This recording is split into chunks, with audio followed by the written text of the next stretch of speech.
This video will show you how to perform steering angle sensor calibration using the Smart Diagnostic system. The procedure in your vehicle will be the same as in this video. Plug your device into the DLC. First, turn the ignition off, then back on. Next, select OK.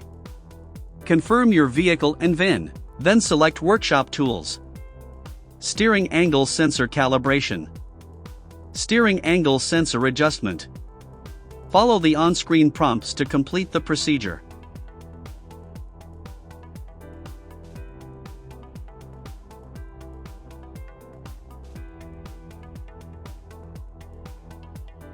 Successfully adjusted. That's how to perform steering angle sensor calibration.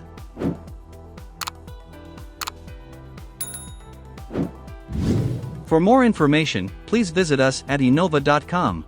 Find the problem, fix the problem.